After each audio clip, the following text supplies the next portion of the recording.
Gracias por continuar con nosotros. Ya en un ratito vamos a estar leyendo parte de los comentarios que continúan llegando a través de nuestra cuenta en Twitter, @solucionesgb. Recuerden hoy el hashtag o la etiqueta alternativas al CEN. Dejábamos en el aire una pregunta que tiene que ver con el tema de la planificación, justamente para satisfacer lo que es la demanda de electricidad en nuestro país. ¿Desde hace cuánto tiempo quizás no se realiza una buena planificación que englobe todo lo que es el sistema eléctrico nacional?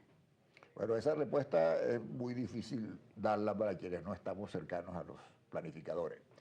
Pero yo sí quiero señalar que indudablemente si tú partes de algunas premisas de antemano cuando vas a planificar, como aquello de que porque el niño ocurre, tú no vas a desarrollar más la hidroelectricidad, puedes incurrir en serios desvíos.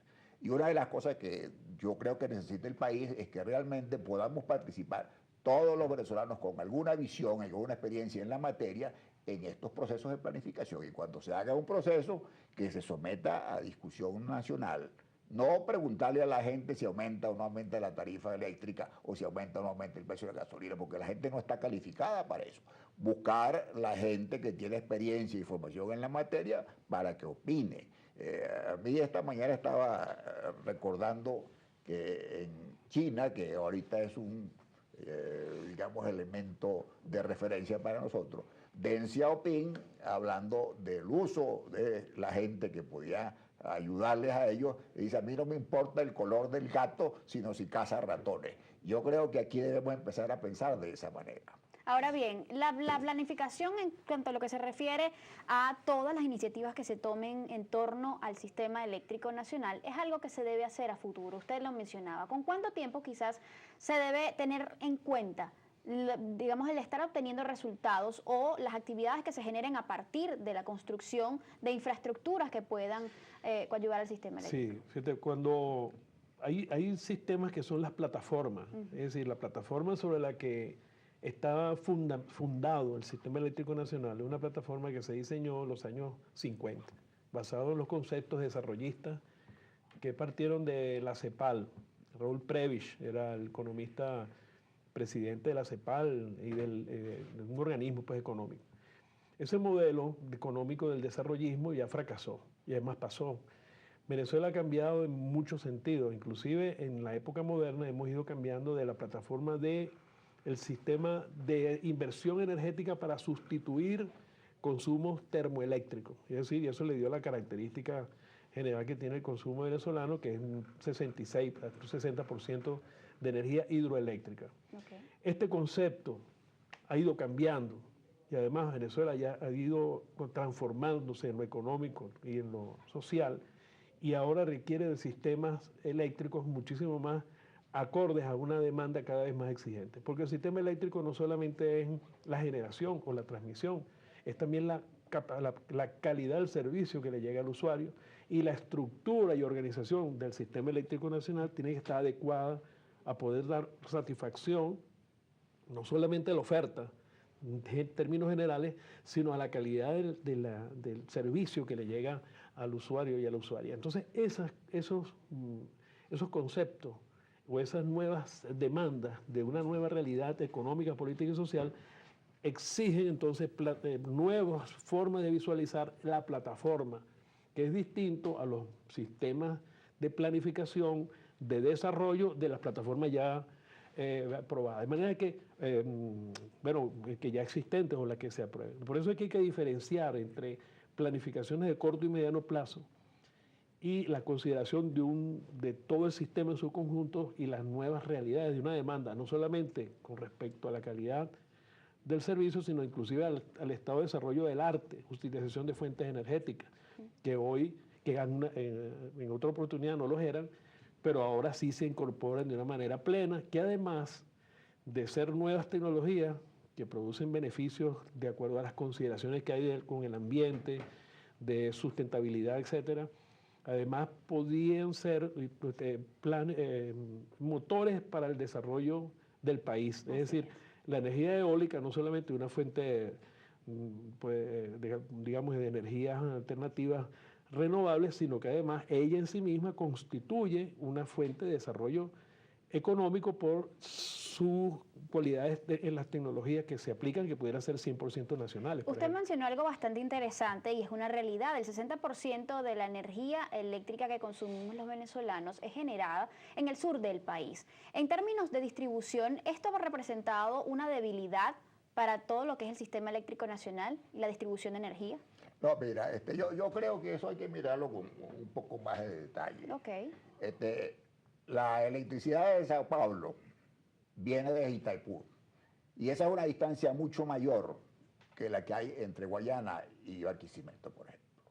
Entonces, si tú tienes un sistema de transmisión de alta capacidad como existe en Itaipú y como hasta hace poco era el sistema de 800 kV que está funcionando todavía pero que ya está copado, Okay. tú puedes generar donde tú quieras. Claro, la inversión que tienes que hacer en transmisión es mucho más alta y la inversión que tienes que hacer en distribución pues es en función de donde están las cargas finales. Ahora, de paso, una de las cosas que se puede hacer a corto plazo es cambiar el voltaje de distribución de 13.800 voltios que perdura en la mayor parte del país a 24.000 voltios, que es lo que se usa en Barquisimeto y lo que se usa en Maracaibo.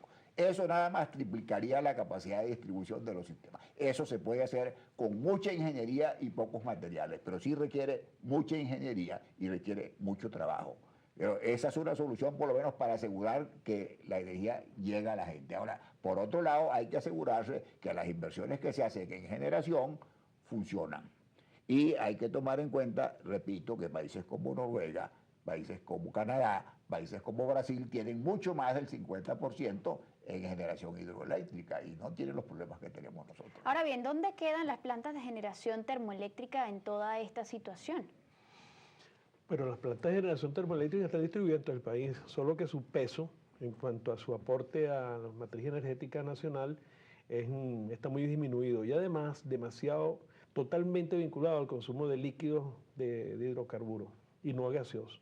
Cuando hablaba del tema de distintas fuentes energéticas, es que Venezuela durante toda la época que tuvimos bajo el control de las transnacionales petroleras, estuvo de espaldas al uso del gas.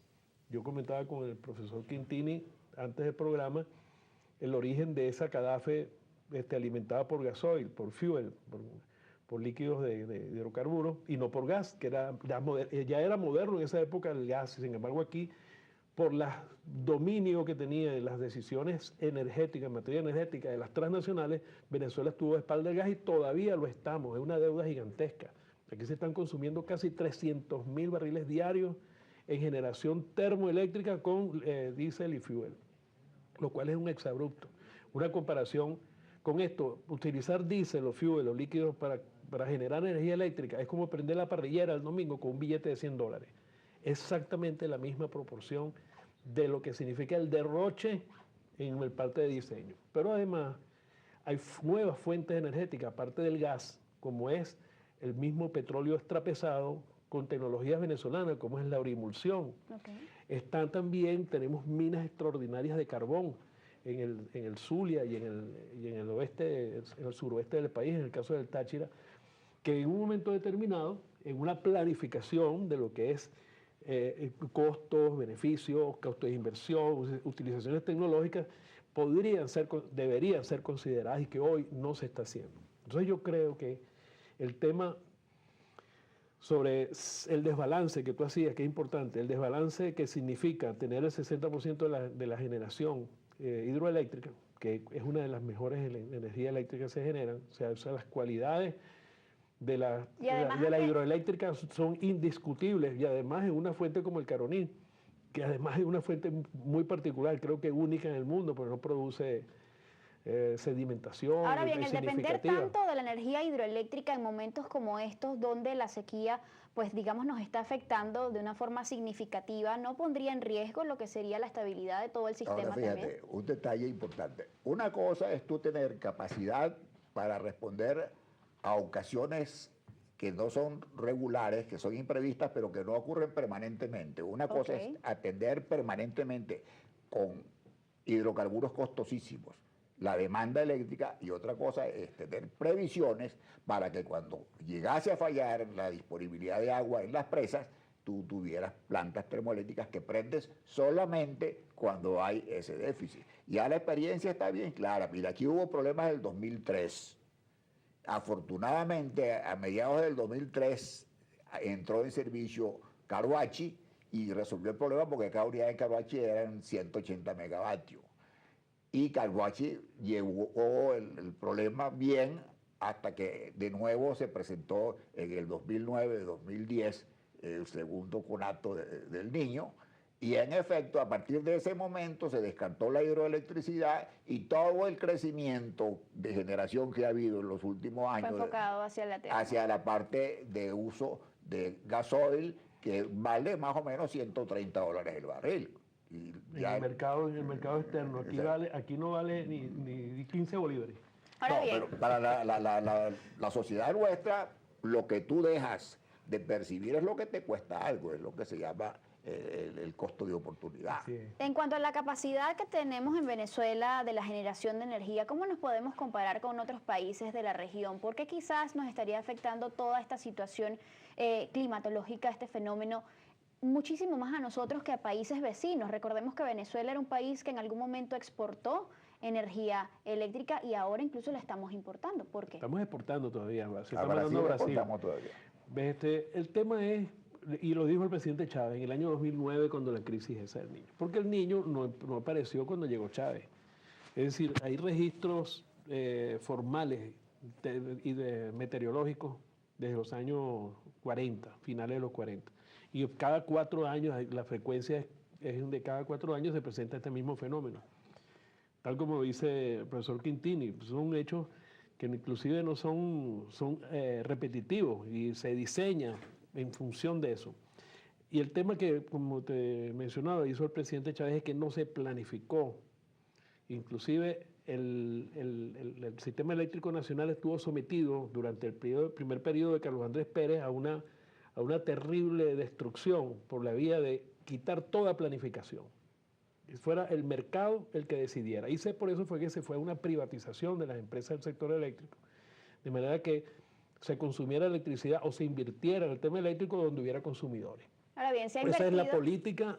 es la política capitalista, neoliberal además, que fue lo que llevó a la privatización del sector eléctrico. No se completó, pero era un plan que llegó inclusive a privatizarse parte de la electricidad en Margarita, que se privatizó y logró, y además se vendió pues la electricidad de Caracas, que eran empresarios nacionales, y pasaron a ser internacionales, con el gravísimo efecto que eso tuvo sobre el sistema eléctrico nacional de ese momento. Ese abandono de la planificación que se hizo durante ese gobierno de Carlos Andrés Pérez II produjo de cierta forma el grave daño que tiene el sistema eléctrico nacional, que por lo demás este gobierno hay que anotarle esa crítica, pues en todo caso yo la hago, de que el profesor Giordani entró y siguió el plan de privatización que había iniciado el gobierno de Carlos Andrés Pérez y había seguido Caldera. Es decir, esos efectos políticos de la visión del sector causaron profundo daño y que hace que el sistema hoy esté indefenso frente a estas situaciones que por lo demás no es que por primera vez se produce en el mundo, como te digo, se repite en una frecuencia de 4 años más o menos. Ahora bien, grandes cantidades de dinero, ha dicho el gobierno, que ha invertido hasta ahora en lo que sería el sistema eléctrico nacional, el mejoramiento, una serie de medidas, además, entre ellas el racionamiento eléctrico, la disminución de actividades en la industria. Y vamos a ver entonces qué efecto ha surtido, cuáles son los resultados que eso ha dado hasta ahora en lo que sería la disminución del consumo. Nos vamos a una pausa, pero los dejamos con este material que habla sobre algunas de las alternativas de generación eléctrica que pudieran ser aplicadas en nuestro país, y sobre ello discutiremos más adelante. Ya venimos. El sol, fuente de vida y origen de las demás formas de energía que el ser humano ha utilizado desde los albores de la historia, puede satisfacer todas nuestras necesidades si aprendemos cómo aprovechar de forma racional la luz que continuamente derrama sobre el planeta. Ha brillado en el cielo desde hace unos 5.000 millones de años y se calcula que todavía no ha llegado ni a la mitad de su existencia. Esta energía puede aprovecharse directamente o bien ser convertida en otras formas útiles, como por ejemplo en electricidad. En Venezuela, en el estado Nueva Esparta, se puede instalar un parque solar en cualquier terreno de Margarita, que podría cubrir la demanda actual, que es de 350 megavatios. Asimismo, en Maracaibo, estado Zulia, se instalaron mini plantas de generación de electricidad solar que aportarán solo 15 megavatios cada una. Esa es una energía que no contamina, que a largo plazo puede ser económica para todos y totalmente autónoma.